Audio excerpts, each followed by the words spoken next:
প্রিয় ভিউয়ার্স আসসালামু আলাইকুম, সবাই কেমন আছেন? আজকে আবার ফিরে আসলাম ছোট্ট আর একটা ভিডিও নিয়ে। তো ভিউয়ার্স, ভিডিওটি না টেনে সুন্দরভাবে দেখতে থাকুন। আজকের ভিডিওর টপিকটা হচ্ছে কিভাবে একতলা ফাউন্ডেশন দিয়ে তিন ইঞ্চি গাঁথনি দিয়ে অনেক সুন্দর করে একটি বিল্ডিং করবেন, তা নিয়ে রয়েছে বিস্তারিত। ভিডিওটি এক নজরে দেখতে থাকুন, তাহলে অবশ্যই চাইলে আপনারা করতে পারবেন ভালো লাগলে। এই বিল্ডিংটির টোটালি 4টি বেডরুম, একটি কেসিং, একটি টয়লেট দিয়ে এই বিল্ডিংটি সাজানো হয়েছে। আর টোটালি এই বিল্ডিংটির দৈর্ঘ্য হচ্ছে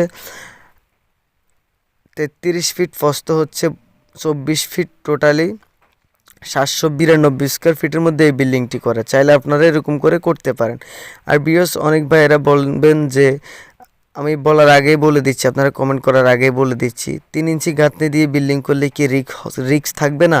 হ্যাঁ ভাই, অবশ্যই রিস্ক থাকবে, কারণ আমি যেভাবে করতেছি এভাবে কোনো রিস্ক থাকবে না। আমি একতলা ফাউন্ডেশন করতেছি যেহেতু করে কোনো রিস্ক না থাকে, কারণ একতলা ফাউন্ডেশনের মধ্যে এখানে 12টি কলম ব্যবহার করা হবে এবং কি কলমের সাইজ দেওয়া থাকবে 10 ইঞ্চি এবং কি কলমের মধ্যে রড দেওয়া থাকবে 12 মিলি রড। অবশ্যই আপনাদেরকে দেখাবো রড সম্পর্কে। অবশ্যই আপনারা না টেনে সুন্দরভাবে দেখলে অবশ্যই আপনারা বুঝতে পারবেন। চাইলে আপনারা এরকম করে করতে পারবেন, কোনো রিস্ক থাকবে না। আর আমি এই বিল্ডিংটি করতেছি মূলত, ভাই আমাকে বলছিল ভাই আমি একতলা ফাউন্ডেশন দিয়ে কিভাবে কম খরচের ভিতরে একটি বিল্ডিং করব সিমসামের ভিতরে, আপনি একটু আমাকে পরামর্শ দেন। তো আমি ওনাকে বললাম যে ভাই আপনি এভাবে করলে অবশ্যই আপনি অনেক সাশ্রয় পাবেন, যেহেতু করে আপনার কোনো সমস্যা হবে না এবং কি আপনি অনেক টাকাও কম লাগবে। তো ওনাকে বললাম যে 3 ইঞ্চি গাঁথনি দিয়ে বিল্ডিংটি করেন। উনি বলছে যে কোনো রিস্ক থাকবে না। তো পরে আমাকে বলছে যে ভাই সব আপনার উপর নির্ভর, আপনি করে দিবেন, যেহেতু করে আপনার আমার পাশের মানুষ বা এমনকি আমার অনেক কাছের মানুষ বা উনি আমার ফ্রেন্ড বললেই হয়, ওনাকে আমি করে দিচ্ছি এই বিল্ডিংটা।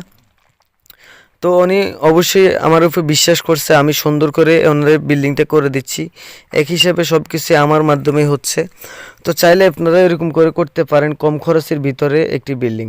তো বিয়স এই বিল্ডিংটির টোটালি আমি রুমের সাইজগুলো বলতেছি, আপনাদেরকে মনোযোগ দিয়ে শুনুন, অবশ্যই আপনারা চাইলে করতে পারেন। এই রুমের সাইজ হচ্ছে গিয়ে 10 feet by 11 feet, 10 feet by 11 feet. জানালার সাইজগুলো হচ্ছে 4 ফিট বাই 4.5 ফিট, অনেক সুন্দর করে দেওয়া আছে। চাইলে আপনারা এরকম করে করতে পারেন।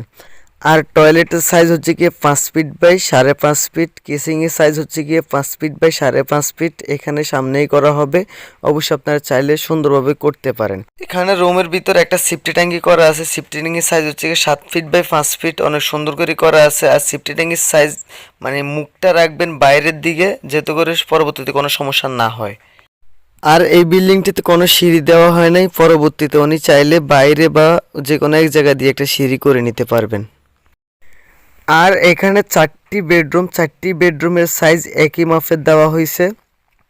অবশ্যই চাইলে আপনারা এরকম করে করতে পারেন। আমি আসলে আপনাদেরকে কি বলবো, এটাতে কোনো রিস্ক থাকবে না। অনেক ভাইয়েরা অবশ্যই আপনারা বলবেন যে ভাই আসলে এরকম 3 ইঞ্চি গাঁথনি করলে অনেক রিস্ক থাকে। আসলে ইনশাল্লাহ কোনো রিস্ক থাকবে না। রিস্ক যদি থাকতো তাহলে অবশ্যই আমাদের ইঞ্জিনিয়ারের সাথে আমরা যোগাযোগ করছি, ইঞ্জিনিয়ারও বলছে যে কোনো সমস্যা হবে না, আপনারা করতে পারেন, যেহেতু করে আপনারা 12 মিলি রড ব্যবহার করবেন।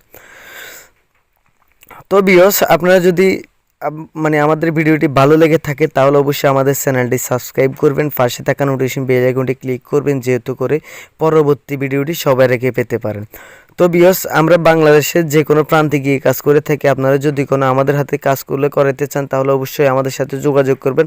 আমাদের ডেসক্রিপশন বক্সে নাম্বার দেওয়া থাকে, অবশ্যই আমাদের সাথে যোগাযোগ করবেন। আর আমি বলে দিচ্ছি টোটালি এই বিল্ডিংটি কমপ্লিট করতে কত টাকা খরচ হবে, আপনারা মনোযোগ সহকারে শুনুন। 8 লক্ষ টাকার মাঝে এই বিল্ডিংটি পুরোপুরি কমপ্লিট করতে পারবেন ইনশাল্লাহ। আর আমাদের ভিডিওটি যদি ভালো লেগে থাকে তাহলে অবশ্যই আমাদের চ্যানেলটি সাবস্ক্রাইব করেন। আজকের ভিডিও এই পর্যন্ত। আসসালামু আলাইকুম রহমতুল্লাহি।